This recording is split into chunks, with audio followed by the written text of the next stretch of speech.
Hi everyone, it's Cal here to talk to you about the meditation. Thanks for being here and thanks for all your likes, shares, comments. I appreciate them, and of course it creates more awareness for the channel so that other people can deepen their practice and get some questions answered. Um, which brings me to the point, I'm going to answer questions on this video, and I've received some really good questions, and I'll start with focal point of meditation. What did I focus on? Well, the first thing I did was I trained the mind to slow down and come to a standstill before I got into meditation. How did I do that? I started with exercise, regular exercise, and lots of it. Then I went into an art practice. Now, when you are painting, I was painting. When you are painting, your focus is right on what you are doing. Okay. And I also spent a lot of time in solitude doing doing these things, exercise, and doing art. So then when I began doing meditation, I sat with my eyes open. My mind was a little too crazy.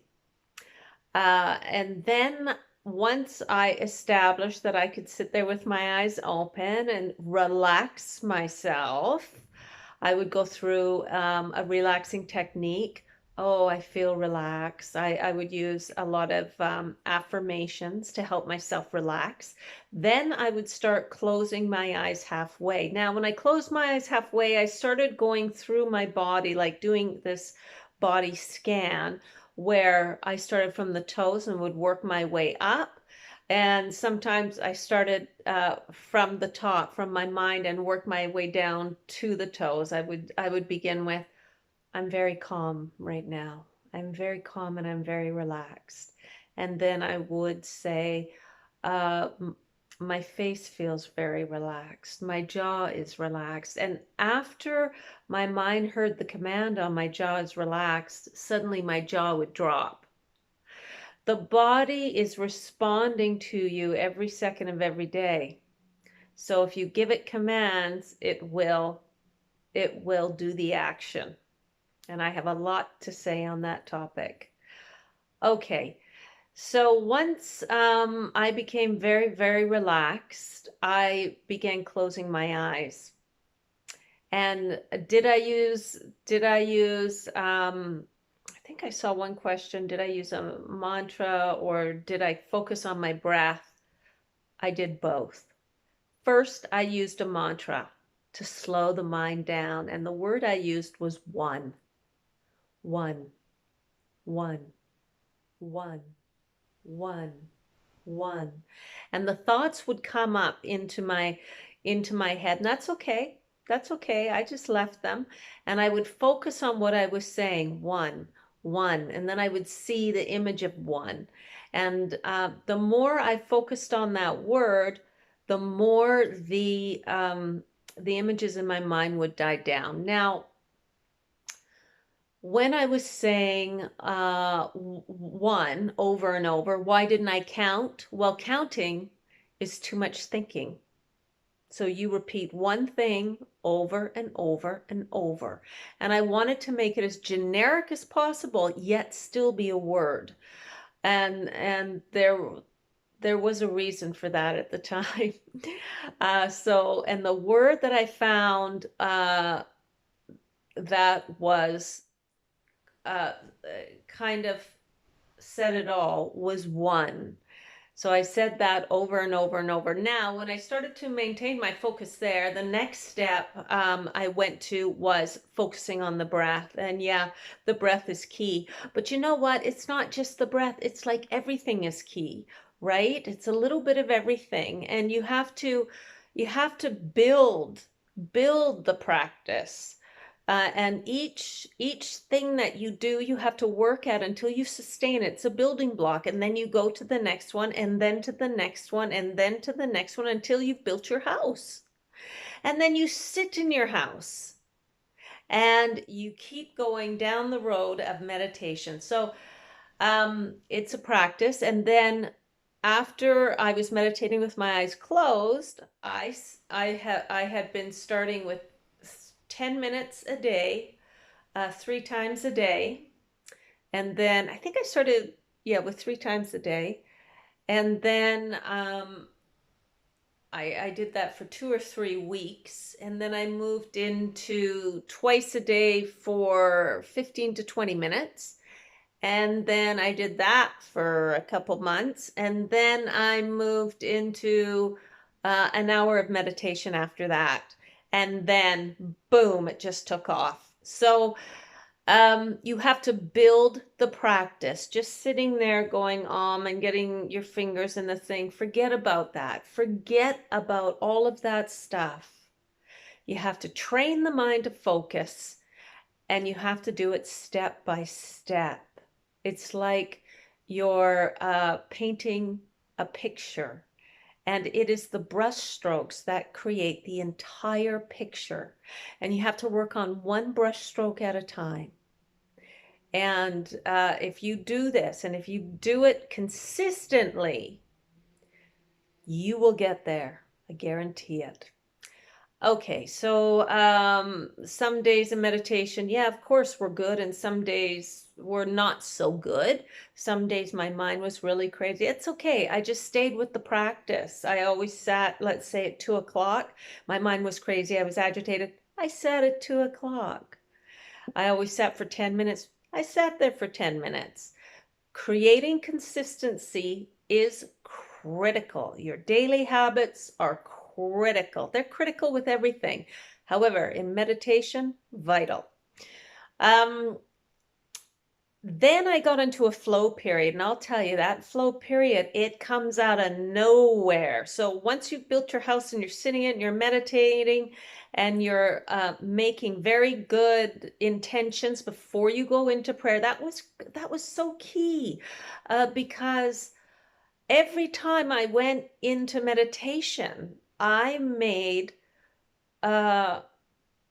I gave a statement. Today, please direct me on how I can best hold my spine. Or today, please direct me on, I asked for directions. Sometimes I just made statements. I am going to be so focused in meditation today. My mind is so focused.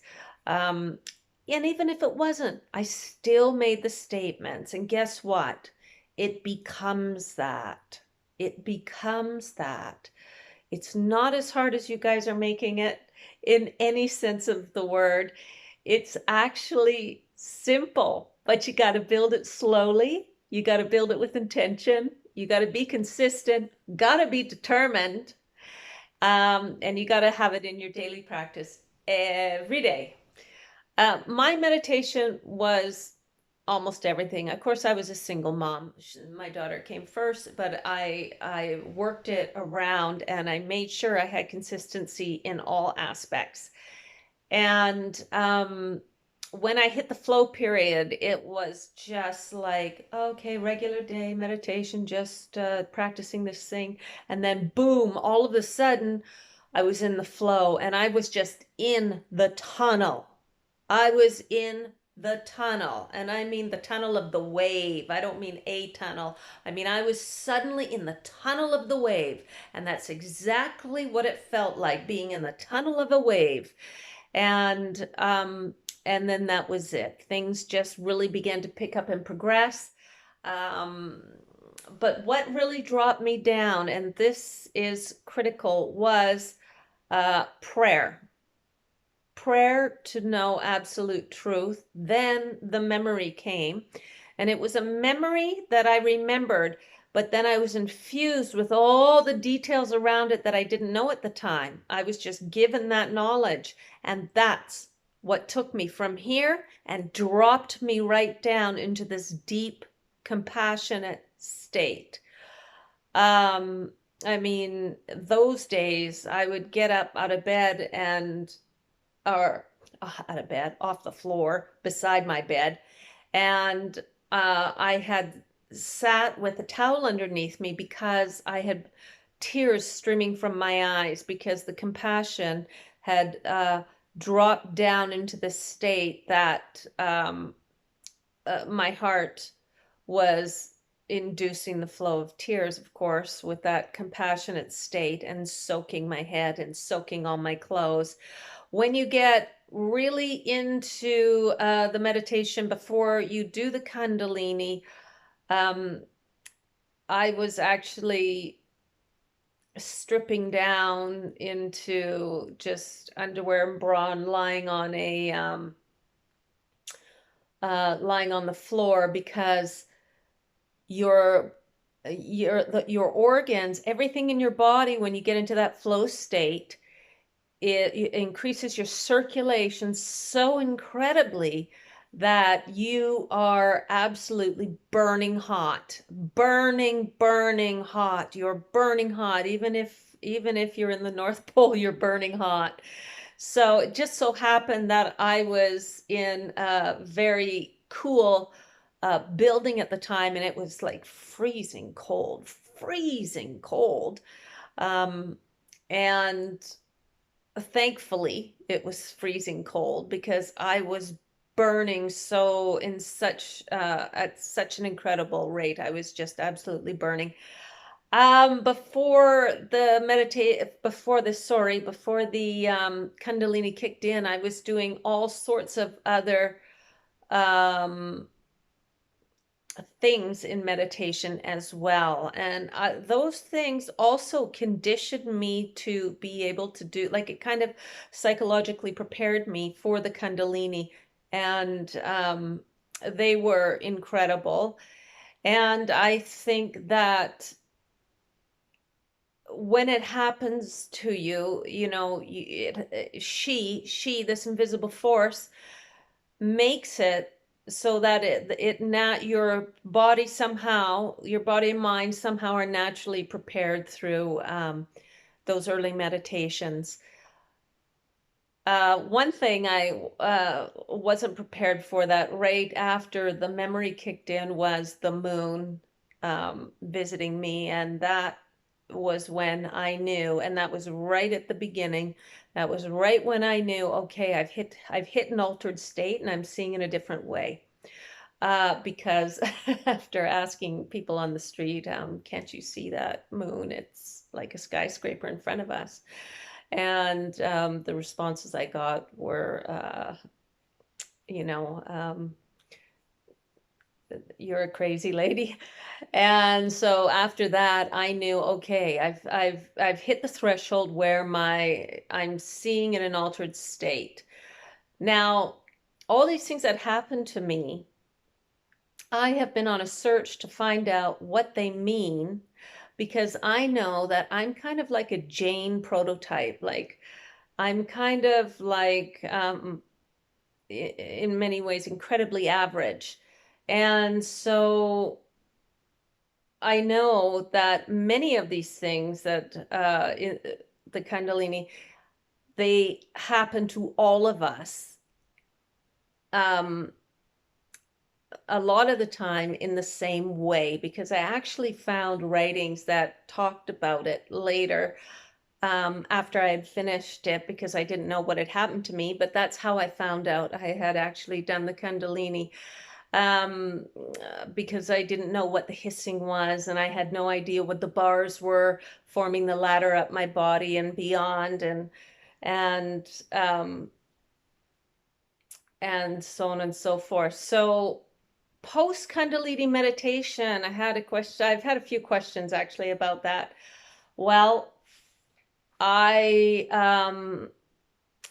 fell off the ladder of meditation, and I'm starting all over again too now. Post meditation, at the time, I was still meditating really strong. As a matter of fact, I returned to Canada, and I was meditation a few months after the Kundalini. I continued in meditation because I was so enthralled with that world, absolutely enthralled. And I was going through, I was very brave and very determined to find out more. And I was very confused about what it all meant. So I went looking there for more answers. And then I hit a pivotal point where I had kind of exhausted my mind because it was very strong, very incredibly focused meditation.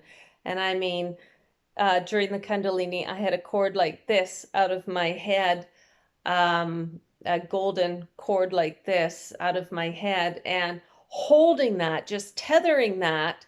It feels like you're holding 10 Mack trucks on your head. I mean, it's incredible the amount of force that you can hold with your focus. So when I hit this threshold point, I began to come down. And it took me just over 10 years, maybe a little bit more, to actually come down. And when I did come down, I had a huge crash. And that's why I say I'm starting again now. Uh, and this time I'm doing it a little bit differently for a variety of reasons. I'm not seeking to do the Kundalini. I am now seeking balance. So I'm seeking quiet balance, and I can explain the difference between the two another time because this video's we're getting up to 20 minutes. So when I hit that threshold point, my jawbone started to really hurt. And at one point I thought, oh, because I was really holding this focus and I was doing a lot of other stuff in meditation. And I thought, that's it, my jaw's going to crack. Because once your focus, you're holding this Mack truck on your head, at least a Mack truck. You're holding this Mack truck on your head, and if your focus begins to waver because it's exhausted, I had done it for an extended period of time, the mind gets tired from holding that focus. And when the mind starts to lose the focus, then the energy that's flowing through you is still flowing through you, but it's not flowing through you in that super-centered state. And that's when it starts to fragment. And that's when I thought, my focus is fragmented. I am going to crack my jaw if I don't stop. And so at that point, I started to really slow down.